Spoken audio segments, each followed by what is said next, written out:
On a acheté 5 maisons en 4 ans.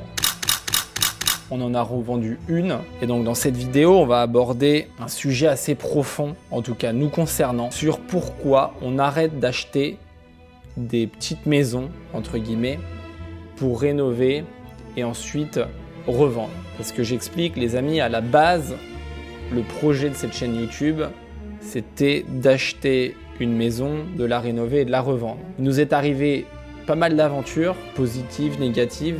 D'ailleurs, il n'y a ni de positif ni de négatif, il y a juste des expériences. Mais pourquoi on veut arrêter ça? Eh bien, il faut remettre du contexte, il faut revenir au départ pour vous raconter l'histoire depuis ces 4 dernières années.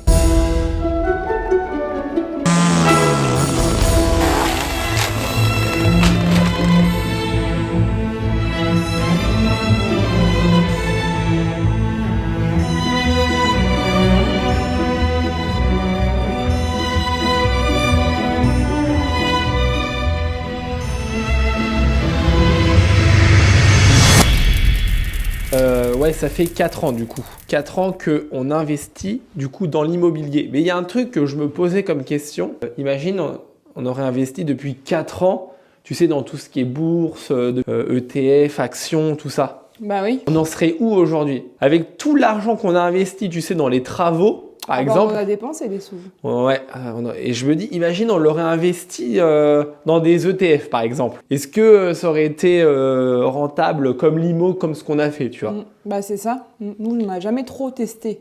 Ouais. Du coup, je voudrais un peu plus que tu nous en parles. Rappelez-vous, le mois dernier, on vous a fait une vidéo sur notre pire investissement immobilier, les studios qu'on a achetés pour faire du locatif. Et on vous expliquait que ça faisait longtemps qu'on voulait diversifier nos investissements et même au-delà de l'immobilier. Et c'est exactement ce qu'on a commencé à faire grâce à Freedom24, la plateforme d'investissement qu'on utilise depuis peu. Et on l'a choisi parce qu'avec ce courtier, on peut investir à la fois dans des actions, des ETF, mais également des obligations. Tout est transparent et régulé par l'Union européenne et la société mère est cotée au Nasdaq. Comme on l'avait déjà précisé, on a commencé par investir dans un ETF européen IPRE.EU. Et si jamais vous ne savez pas quoi acheter, vous avez un onglet Quoi acheter qui va vous donner des recommandations afin de savoir dans quoi investir à l'instant T avec le potentiel de croissance et de dividendes. Là, c'est ce que j'ai fait. J'ai donc acheté une action Novo Nordisk. Pour nous, c'est hyper intéressant parce que ça permet d'investir dans des entreprises réelles sans avoir le problème de responsabilité envers les tiers, de loyers impayés ou même des mauvaises surprises liées à la rénovation. Et ce qu'on aime surtout avec Freedom24, c'est la simplicité de la plateforme. L'inscription est rapide et simple et tout est transparent. Il n'y a absolument pas de frais cachés puisque quand vous allez vouloir recharger votre compte, vous allez tout de suite avoir le montant des frais qui va être affiché. Et en plus, on peut investir dans des entreprises françaises du CAC 40 comme Schneider Electric ou Saint-Gobain qui sont directement liées à nos rénovations. Bref, on continue l'immobilier parce que c'est vraiment notre première passion, mais on voit de plus en plus que diversifier, c'est essentiel, aussi bien pour faire évoluer notre façon d'investir, mais également pour avancer dans nos projets de vie, comme par exemple notre rêve d'avoir un château. Donc si vous êtes curieux de découvrir la plateforme, on vous met le lien de Freedom24 en barre de description et vous pourrez également télécharger l'application sur votre smartphone gratuitement. Investir comporte des risques, donc surtout lisez bien toutes les informations avant de vous lancer. Et mille merci à Freedom24 pour leur confiance. On continuera à vous donner des nouvelles de nos investissements dans les prochaines vidéos. Et maintenant, on va vous parler de nos expériences d'achat-revente. Hello, salut tout le monde, on se retrouve pour une petite vidéo. Donc là, en fait, on va acheter cette maison que vous voyez, qui est complètement à retaper de A à Z. On cherchait une maison à rénover et nos critères étaient assez simples. Il fallait pas que ce soit trop loin de l'école parce que j'ai ma fille en garde alternée avec Charlotte. Il fallait que ce soit une maison qu'on se sente capable de rénover. Ça, c'était vraiment important. On n'allait pas commencer tout de suite avec une ruine ou avec un château, quoi. Et l'autre critère, c'était un budget pas trop élevé.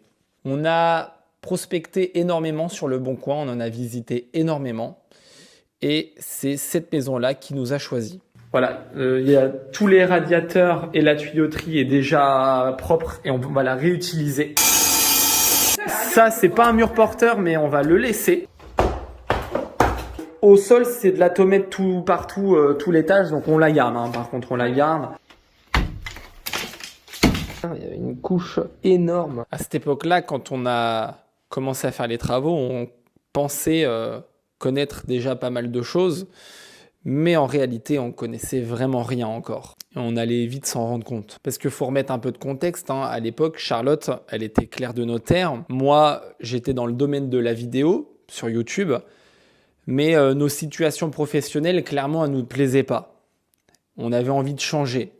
On ne savait pas comment faire. L'idée de la rénovation, d'acheter une maison pour la refaire, c'était quelque chose qu'on sentait. On sentait que c'était à notre portée, quoi. Charlotte connaissait pas du tout les travaux et moi, j'étais couvreur, mais ça faisait 10 ans que j'avais pas exercé.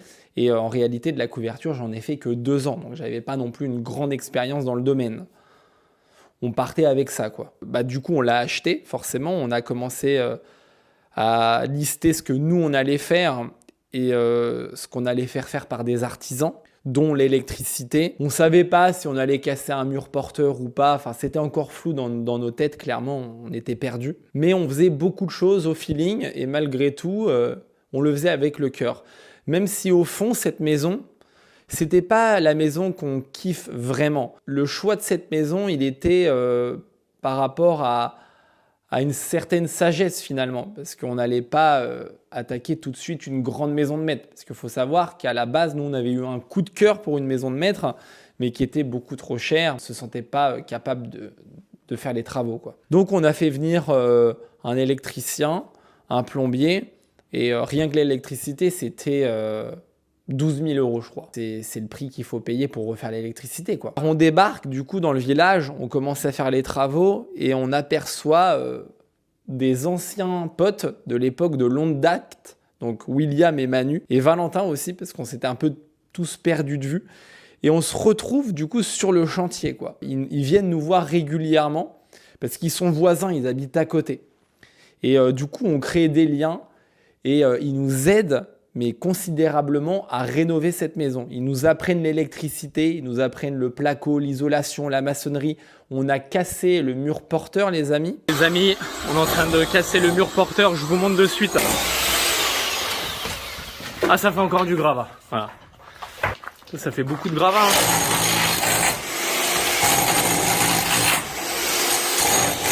On a cassé ce mur alors qu'on n'y connaissait rien et c'est grâce à William quand il venait par rapport à son expérience à lui, car eux étaient dans le bâtiment et ils ont également rénové leur maison. Du coup, avec la confiance qu'ils avaient, on a pu s'épauler, on va dire, sur leur confiance et casser ces murs qui étaient porteurs. En fait, eux, ils connaissaient les travaux parce qu'ils avaient déjà rénové chez eux.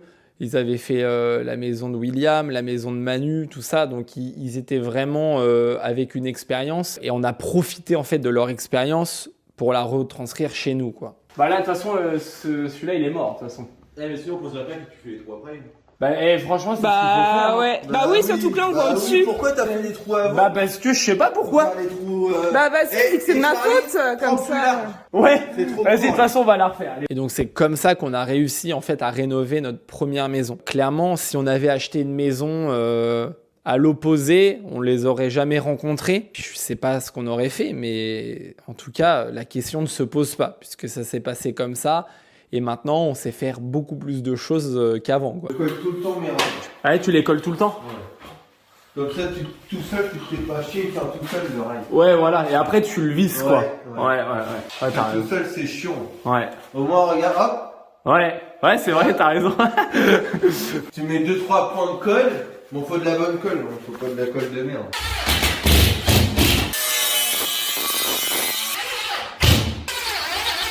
À cette époque-là, tout le monde nous disait « Ouais, votre maison, vous l'avez payée trop cher par rapport au nombre de travaux que vous faites, ça vaut clairement pas le coup. » Et moi, j'étais pas vraiment dans le déni, mais c'est vrai que je sentais qu'on l'avait quand même payé cher. Elle est pas rentable en termes d'achat-revente, c'est vraiment une mauvaise opération. Après, d'un côté, je me dis c'est quand même cette maison, elle nous a tout appris, donc elle est quand même rentable. Vous voyez ce que je veux dire? Dans la balance, l'équilibre est bon encore. Mais effectivement, au niveau des sous, elle n'est pas rentable. Et j'avais toujours cette idée avec Charlotte d'acheter, rénover et revendre. Et à force qu'on me dise que votre maison, vous l'avez payée trop cher, bah moi, je vais voir sur Le Bon Coin pour comparer les prix et voir si on ne s'est pas fait arnaquer, quoi. Et là, en regardant sur Le Bon Coin, je tombe sur cette maison.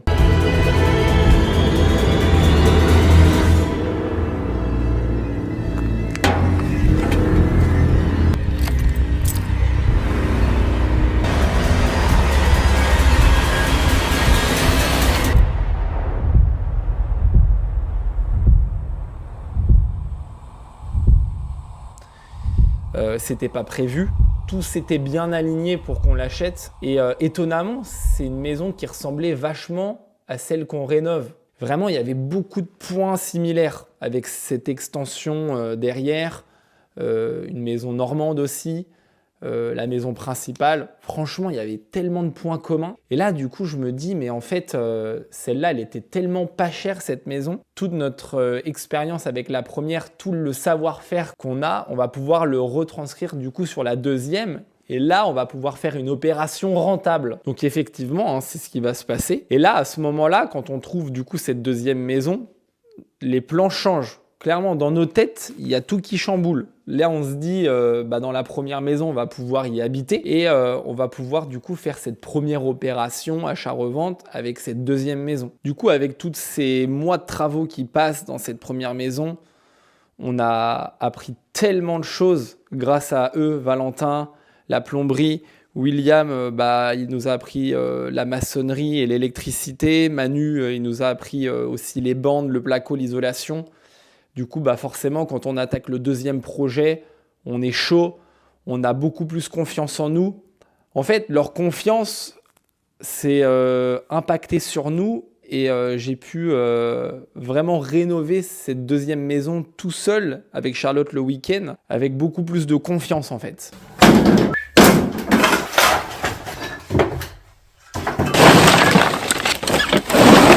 Bonjour mesdames et messieurs, on se retrouve pour la suite des événements. Et donc le truc que j'avais oublié de dire, c'est qu'à cette période, donc je quitte le travail que j'avais donc sur YouTube et je me lance à plein temps dans cette rénovation. Donc Charlotte, elle continue son travail en tant que clerc de notaire. Ça garantit quand même une source de revenus tous les mois. C'est une sécurité importante pour nous à ce moment-là. Et donc pour financer les travaux donc, de ce deuxième projet, je claquais donc toutes mes dernières économies dans cette maison, quoi. Et là, dans nos têtes, on était en mode cette maison, c'est sûr, elle va être rentable, c'est trop bien. On est sur une bonne lancée, quoi. On va démolir ce mur-là. On est sur les premiers coups de marteau-piqueur. Qu'est-ce que ça va donner? Je sais point.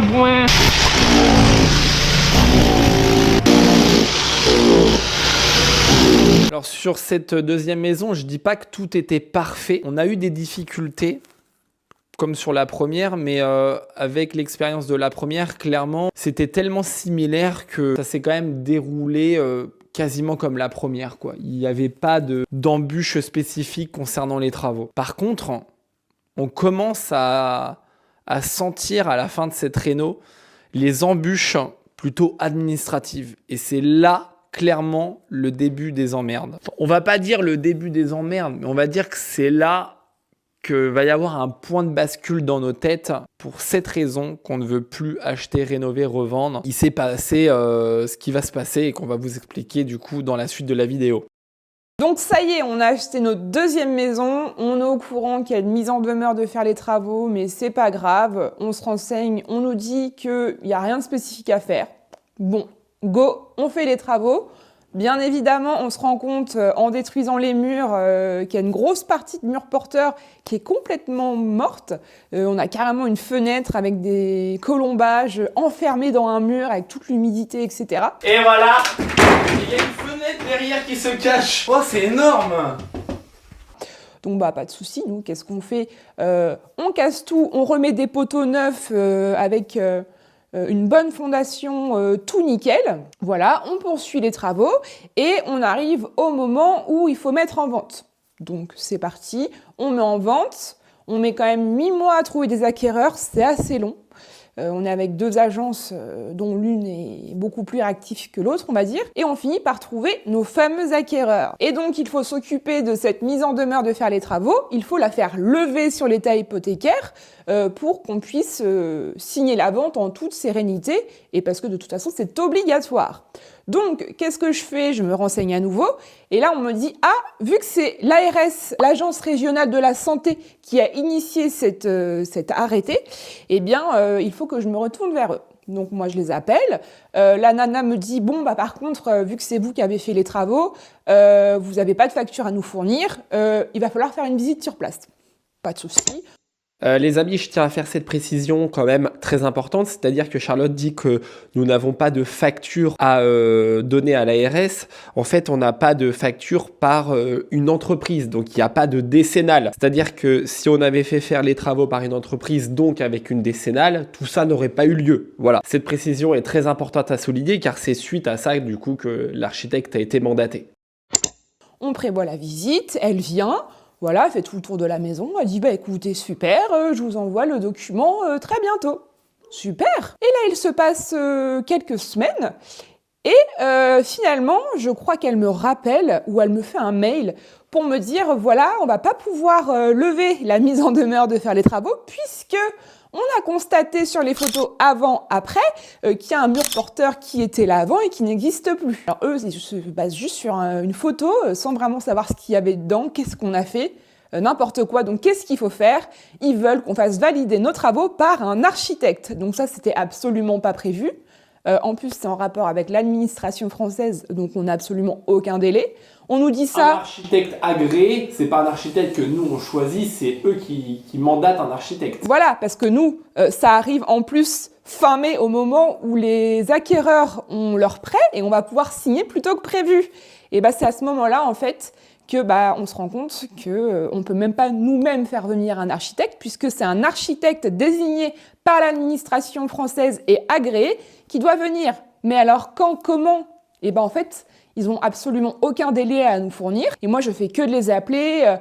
Forcément, les acquéreurs, ça commence à les affoler. Comment ça, un architecte doit venir vérifier les travaux, etc.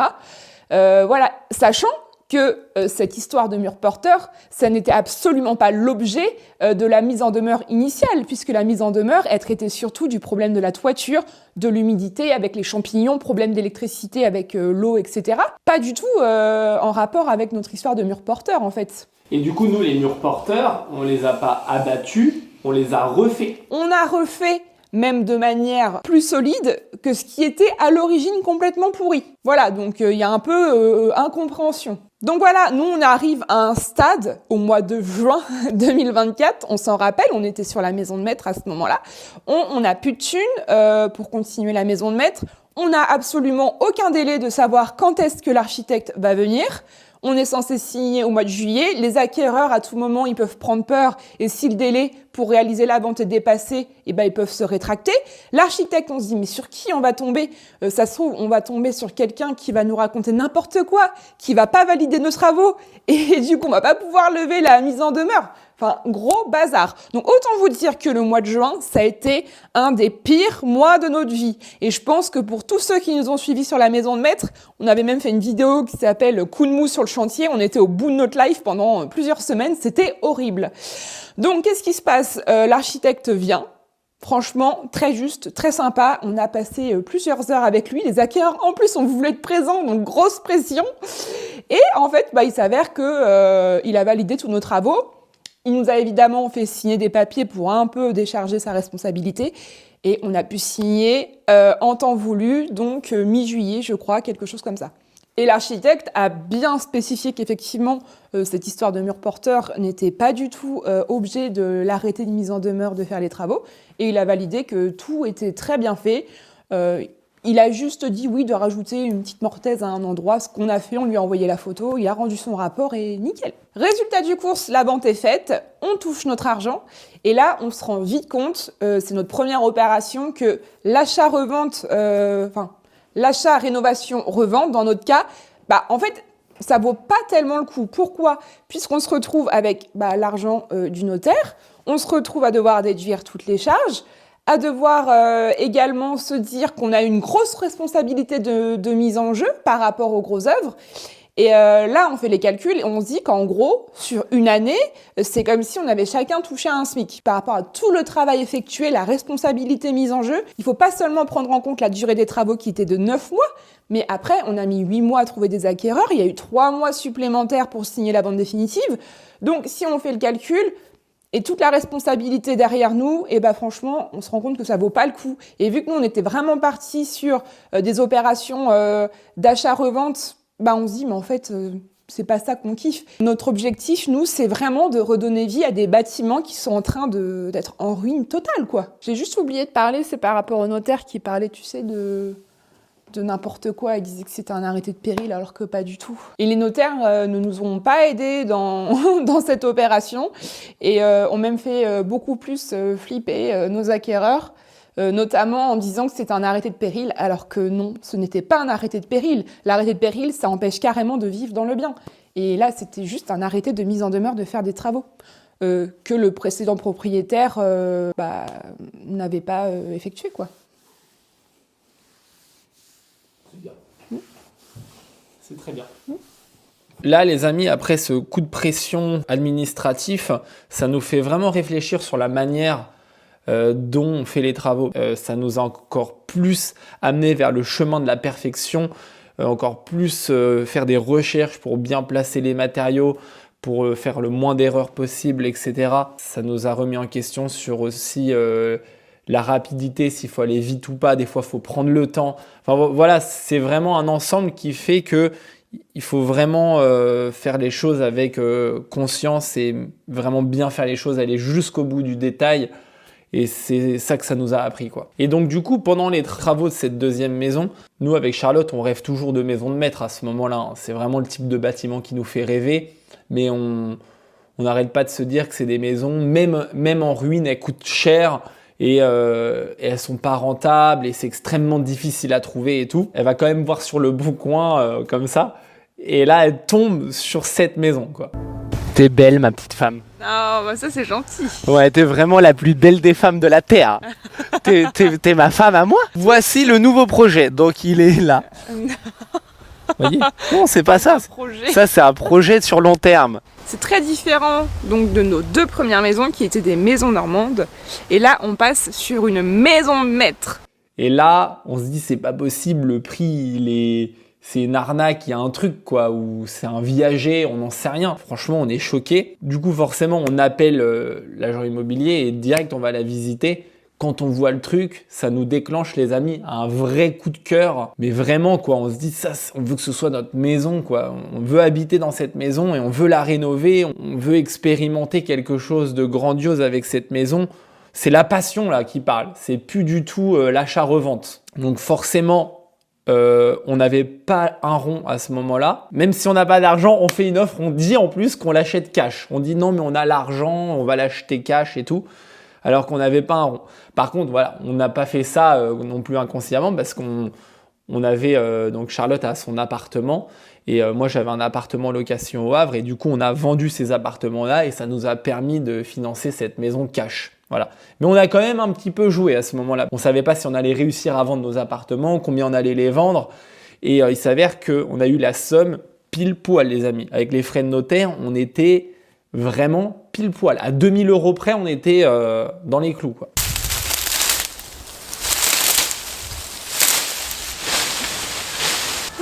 On dirait un fou à sa fenêtre.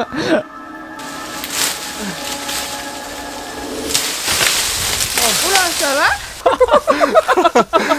Quand on commence à rénover cette maison là-bas, le côté achat-revente, il commence un peu à nous quitter en fait. Mais pas complètement, mais il s'éloigne, ça a moins d'intérêt pour nous, on est moins dedans quoi.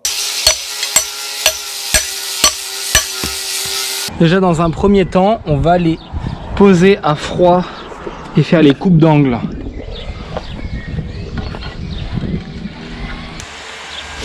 « 3 cm, c'est bien. » Et là, le but, c'est de rénover en fait cette maison de maître vraiment avec passion et on n'a plus vraiment envie de la vendre, quoi. Enfin, vraiment, ça se dessine devant nous que l'achat-revente, c'est pas clairement ce qui nous ferait le plus kiffer. Mais on est quand même encore alimenté par cette peur de ne pas être autonome financièrement. Du coup, on achète cette ancienne chaumière, enfin cette chaumière du coup qui a pris feu, dans le but du coup de financer les travaux de l'ancien presbytère. En gros, le plan là, à ce moment-là, on se dit malgré qu'on ait vendu le deuxième projet, on avait quand même un apport plus conséquent qu'avant, mais on ne savait pas si on pourrait aller jusqu'au bout de ce projet, parce que quand on fait les choses avec passion, bah, ça a un coût. C'est ouf, hein. Comme vous pouvez le voir, il n'y a plus de toit. Ça, c'est le bois qu'on voit, c'est une charpente provisoire en fait. En fait, quand ils sont venus bâcher, ça devait tellement être en train de s'écrouler qu'il y a beaucoup de bois qui a été remis en fait provisoirement. Et ouais, on a un peu peur, on se dit merde, on va peut-être pas avoir assez d'argent, tout ça, donc on reste encore sur cette idée d'achat-revente avec l'ancienne chaumière, quoi. Et là, on l'achète pour la rénover, quoi, et la revendre. À ce moment-là, en tout cas, on est dans cette optique-là, quoi. La chaumière, c'est juste la continuité, les amis, de ce projet d'achat-revente, entre guillemets, marchand de biens. Mais j'ai pas du tout envie de dire qu'on est des marchands de biens, parce que nous, ce qu'on veut, c'est de faire des travaux, rénover et redonner de la vie au bâtiment, en fait. Finalement, en fait, avec toutes ces rénovations, c'est ça, en fait, qu'on veut faire. C'est pas rénover juste pour revendre ou mettre un coup de peinture, un coup de débroussailleuse et tout. Nous c'est vraiment plus profond que ça, en fait. Et clairement, avec cette maison, cette ancienne chaumière là, on a bientôt fini de la rénover là et on a clairement vraiment pas envie de la vendre. Très honnêtement, on ne sait pas du tout ce qu'on va faire. En fait, c'est juste, pourquoi pas, des apports pour des futurs projets, mais qui nous font vraiment kiffer, quoi. En plus, à ce moment-là, au début donc des travaux de la chaumière, le latte, donc le lapin, il commence à arriver avec nous, il fait partie de l'aventure. Quand tu vas dans un resto routier, c'est là-bas, c'est les frites. C'est vrai. C'est vrai en plus. T'as fumé là? Fredo, il est fan des reines de la route. On verra ça demain soir. Ouais, jeudi soir demain.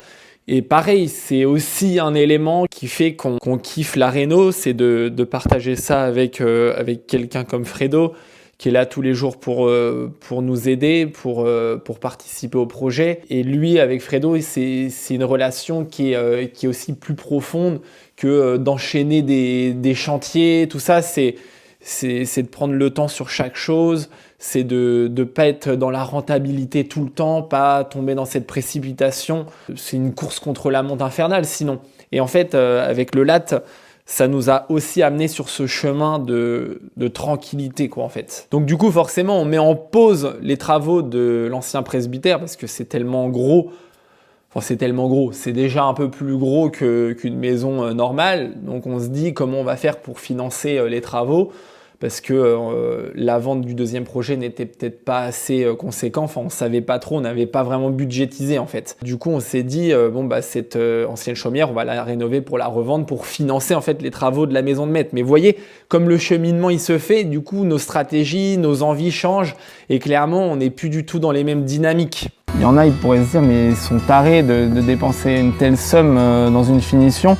Mais là, c'était vraiment un truc que nous, on kiffe, c'est notre passion en fait. Donc, il n'y a pas de notion, comment dire, on ne voit pas ça comme une simple finition. C'est une passion en fait. C'est comme le mec qui collectionne les cartes Pokémon. Il n'y a pas de prix, il achète les cartes, ça coûte très cher. Pourtant, c'est qu'un bout de carton, tu vois. Non. Mais finalement, ça a quand même une vraie valeur. Et nous, on aime vraiment ce truc-là c'est comme de la déco en fait, comme si on achetait des meubles.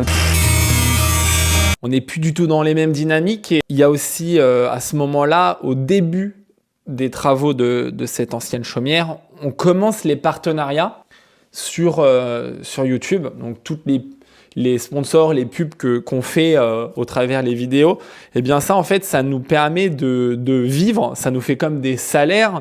Et ça nous permet également d'investir dans les matériaux et tout. Et de créer les contenus, de faire les vidéos que vous voyez en fait. Et du coup, c'est le complément parfait pour nous. C'est-à-dire qu'on peut rénover et ça vient compléter en fait ce qu'on recherchait, quoi, en fait. Du coup, ces partenariats, ils tombent vraiment pile poil parce que c'est ce qui a aussi permis à Charlotte de quitter son travail sereinement et pouvoir continuer à avoir des revenus convenable, on va dire, pour continuer de vivre en fait. La grosse annonce, c'est que j'ai quitté mon travail de clerc de notaire. J'ai pris cette décision au mois de janvier. J'ai fait la démarche auprès de mon travail et ça y est, le 8 mars 2024, j'étais officiellement libérée. Enfin, c'était mon dernier jour officiel, on va dire. Après, il y a eu tout ce qui est pause de congé, etc.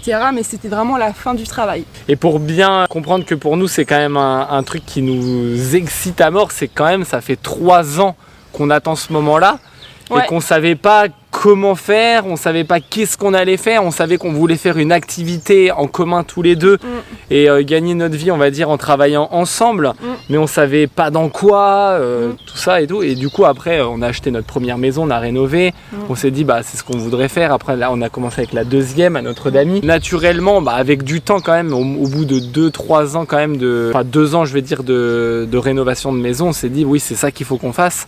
Et si tu quittes ton boulot, c'est pour se lancer dans la rénovation de maison. Donc, vous voyez, la question à la base, c'était le titre quand même de la vidéo YouTube. Là, c'est pourquoi on arrête les petites rénovations et l'achat-revente. Enfin, le titre va ressembler à quelque chose comme ça. C'est pas pile poil ça, mais vous avez compris. C'est tout un cheminement. On pourrait pas dire que c'est juste à cause de ça ou à cause de ça ou à cause de l'ARS qui nous a refroidi ou à cause du budget, ou à cause de je sais pas quoi. Non, c'est un cheminement qui fait qu'on en est là, quoi. C'est la passion. Nous, on veut rénover avec la passion. On veut pouvoir prendre le temps de faire chaque chose, d'aller au bout de chaque projet. En gros, il nous a fallu 4 ans, les amis, pour savoir ce qu'on veut.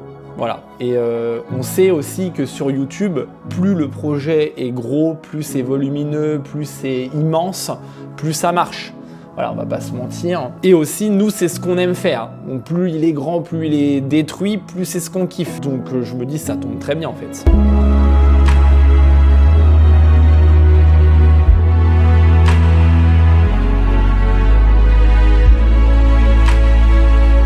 T'as vu comment il a grandi le cyprès là? Ah ouais. Mais il a doublé de volume. Bah oui. Ils c'était étaient à la petit. taille du tuteur. Ouais. Je pensais pas que les cyprès ça poussait en Normandie. Bon les amis, juste pour vous faire cette petite annonce, donc cette maison est vendue. Ouais, notre première maison.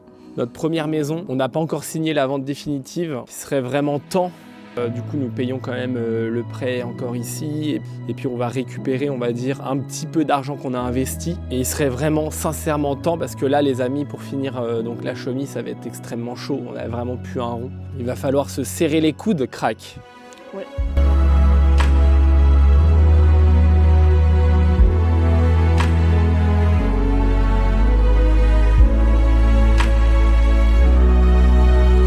Les amis, cette maison nous a tout appris. C'est ici que tout a commencé de cette chaîne YouTube. Ça fait bizarre d'être là.